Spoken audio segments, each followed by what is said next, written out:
Hello everyone, in this video lesson I am going to present the summary and important question answer of the poem The Poplar Field. Let's begin.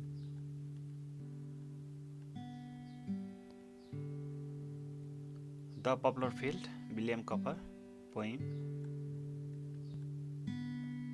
Character. पात्रको रूपमा यो कवितामा वक्ताको रूपमा कवि नै छन्. Poplar trees, Ouse river, the blackbird.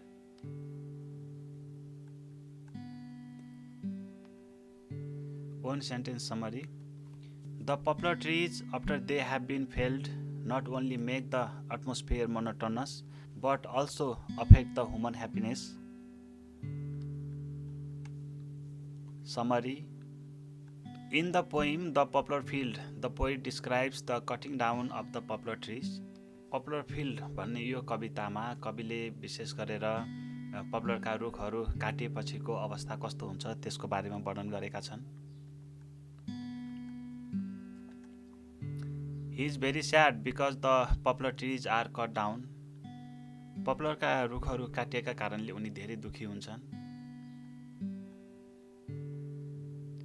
And his pleasures have gone away. र उनका खुसीहरू पनि बाँकी रहँदैनन्. He compares the past and the present and says that the past time was far better for him than the present. उनले विगत र वर्तमानलाई तुलना गर्छन् र वर्तमान भन्दा विगत धेरै राम्रो भएको कुराहरू पनि उल्लेख गर्छन्. In the past there were poplar trees. विगतमा त्यहाँ पपुलरका रुखहरू थिए. They gave cool shade to the poet. कविलाई ती रुखहरूले शीतल छारी प्रदान गर्थे.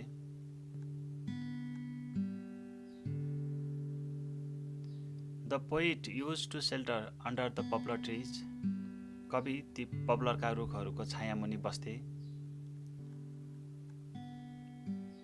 There was a whispering sound in the cool colonnade. ती पंक्तिबद्ध रुखहरूले सुसेलिएको आवाज निकाल्थे.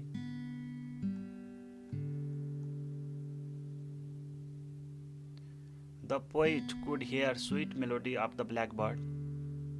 कविले ब्ल्याकबर्डको मिठो धुन पनि सुन्थे.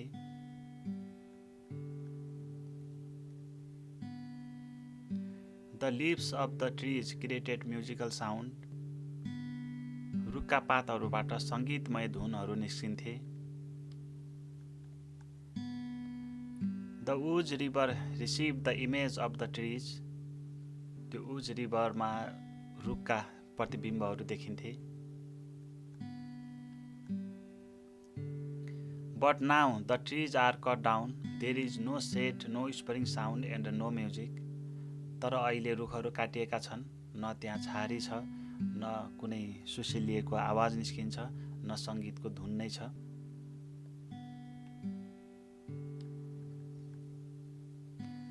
The blackbird has gone away.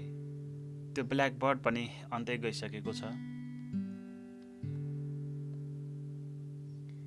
The trees are laid in the grass. रुखहरू ढालिएका छन्. So the place has become a joyless place. त्यसैले यो ठाउँ एकदमै निरस भइसकेको छ.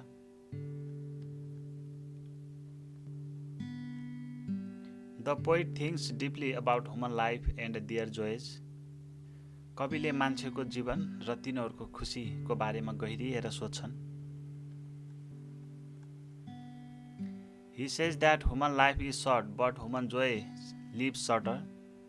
उनी भन्छन् मान्छेको जीवन छोटो छ र त्यो भन्दा पनि छोटो मान्छेको खुसी हुन्छ.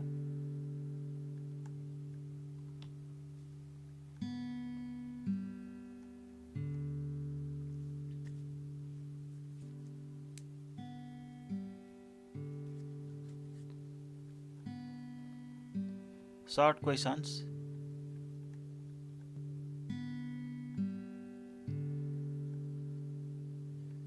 What changes did the poet see in the poplar field when he came back after 12 years? There are so many changes in the poet saw in the poplar field when he came back after 12 years.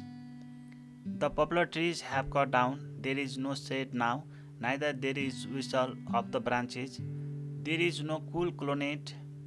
The river Ouse has no reflection of the trees.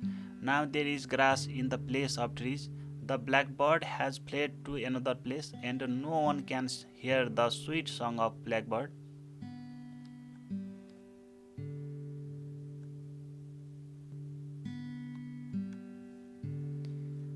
Why do you think the poet has written this poem in the first person?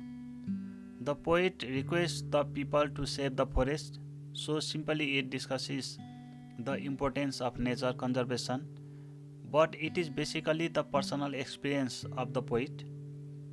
The tone of the poem is depressed. The whole poem is written in the first person narrative style. He enjoyed the poplar field, but unfortunately they have been cut down. Thus, the poet expresses his own feelings and describes his painful experience in this poem. So, naturally, the poet has written this poem in the first person to show his sympathy with nature and express own feelings.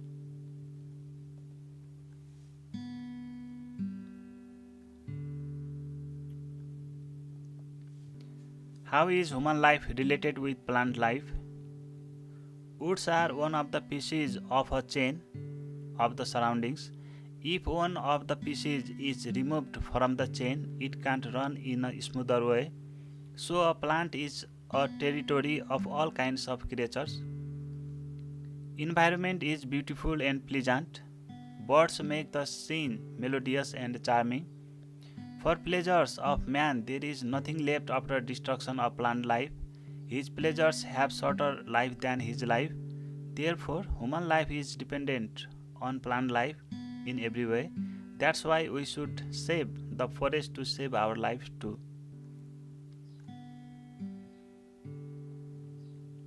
Long questions.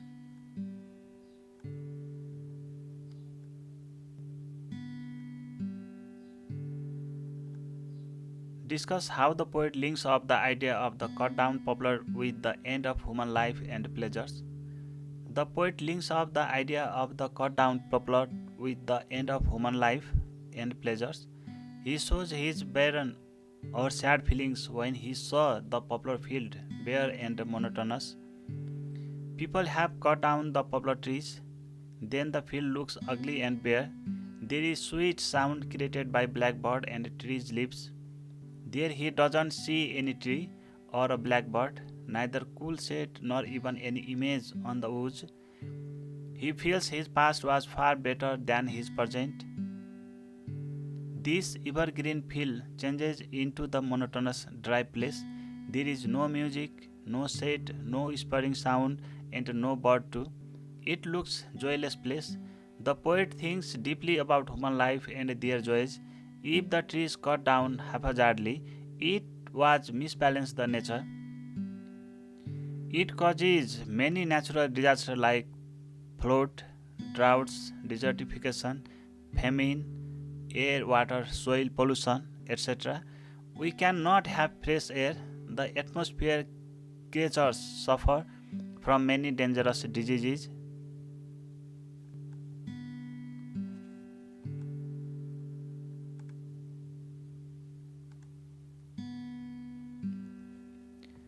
Consider this poem as a defense of nature conservation. The poet is the nature loving person. This beautiful poem, written in aspiration tone, makes a strong case for nature conservation. We can lead our life independently without the nature. Man's connection to nature is both old and strong. Forests are gifts of nature. Human development itself has taken place on the bosom of the forest. Nature conservation means protection of natural resources such as forests, plants, wildlife, etc. The destruction of forest and the wildlife in them will mean the most dangers to the ecological balance. The cutting down of trees disturbs the cycle of nature. Thus, nature conservation is linked with our very survival. In this poem, the poet first presents the picture of the field after all the poplar trees are felled. The trees gave shade to people earlier. and the wind whispered in the leaves and branches. The blackbird has left and no more sings now. The poplar field now looks dull and barren. The poet can no longer enjoy the pleasures of sitting under the shade of those trees, watching the image of the trees in the pure water of the woods and listening to the sweet notes of the blackbird. Thus, the poet loses touch with the nature and feels a great frustration. Unless nature is conserved, man's survival is a danger. Thus, this poem emphasizes the importance of nature conservation. Surely, we are inviting our trouble by cutting down trees, which is the symbol of bad star. Thank you for joining with me in this video lessons and subscribe my channel to get my upcoming video lessons continuously and keep suggesting us. See you soon.